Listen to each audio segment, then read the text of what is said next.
Le sens du projet qu'on a mené pour Programme, c'est un projet qui a été mené en collaboration à deux écoles qui ne se ressemblent pas. La première, l'une des deux, c'est l'école des Beaux-Arts de Saint-Étienne, l'actuelle École supérieure d'art et design de Saint-Étienne.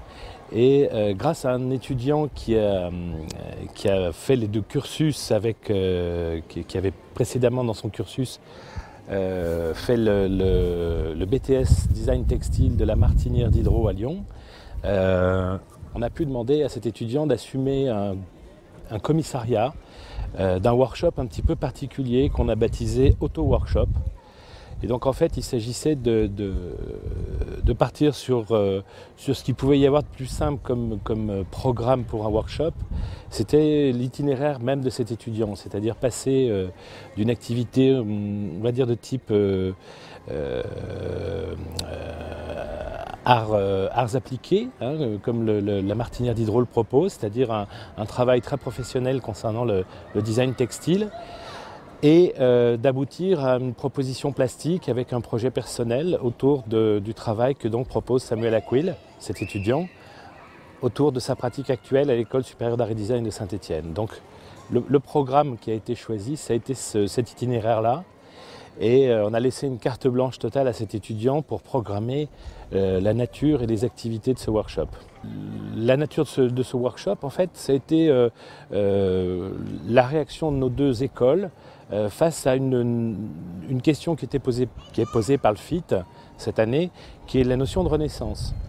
Et cette notion de renaissance dans à peu près aujourd'hui tous les secteurs, la biologie, dans tous les domaines, elle se pose en question de déprogrammation, reprogrammation.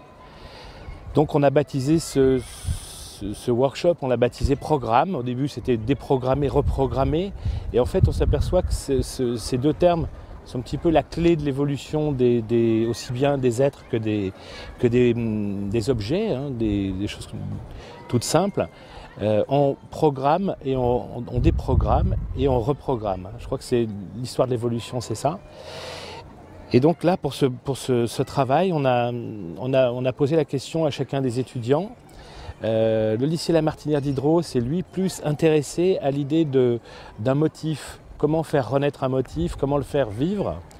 Et donc le motif par rapport à l'histoire du textile qui a été choisi, c'est la rayure. Donc tout leur travail a été une relecture, une reprogrammation de la rayure, ce qui est assez passionnant.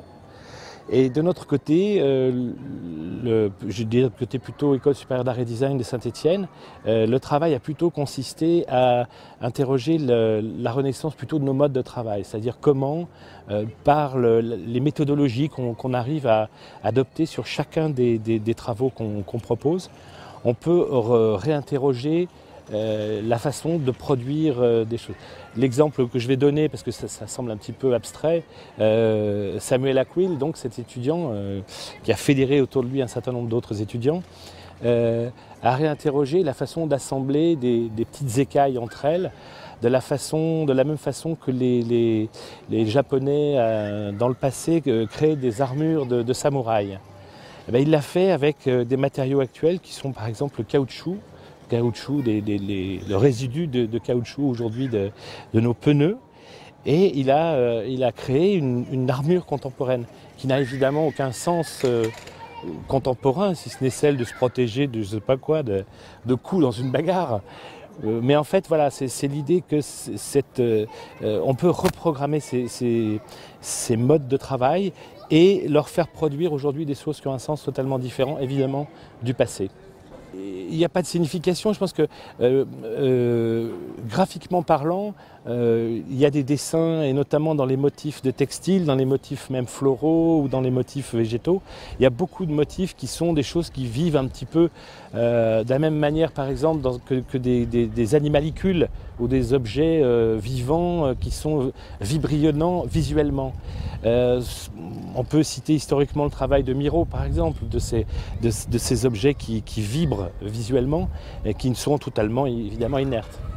Alors, la pluridisciplinarité, je pense qu'elle, aujourd'hui, elle transpire dans beaucoup de projets, elle est présente dans plein de choses, mais tu rappelais ton passé de biologiste. Moi, je suis un grand admirateur du travail et de la pensée de Claude Gudin, qui est un passionnant biologiste, qui est aussi un artiste d'ailleurs, et qui est quelqu'un qui a expliqué à quel point des choses aussi abstraites que la couleur, telle qu'on l'aperçoit dans le monde du vivant, aussi bien que dans le monde artistique, ou des notions plus abstraites comme la séduction par exemple, sont des choses qui se mangent, qui se consomment, qui se digèrent, qui apparaissent finalement dans les corps, dans les plumages, dans les peaux, dans les écailles, et qui sont des objets qui sont absolument pas, j'allais dire, que des logiques biologiques ou physiologiques, mais qui deviennent bien entendu des stratégies, des programmes, donc voilà, déprogrammer, reprogrammer,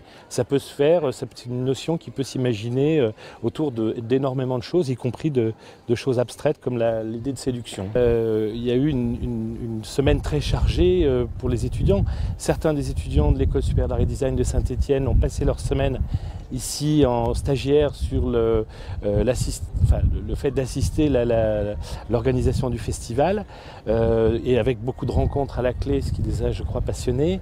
Le lycée La Martinière Diderot, lui, a carrément fait venir l'ensemble des étudiants d'une classe pour une semaine d'intégration dans la ville, avec exercice. Alors j'ai pas encore vu les résultats, mais je crois que ça s'annonçait très bien, avec des manipulations de textiles à l'échelle de la ville, des places, des trottoirs, voilà.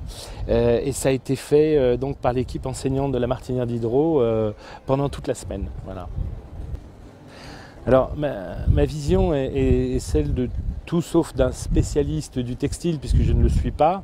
Je m'occupe plutôt des formes, des couleurs et des objets plutôt.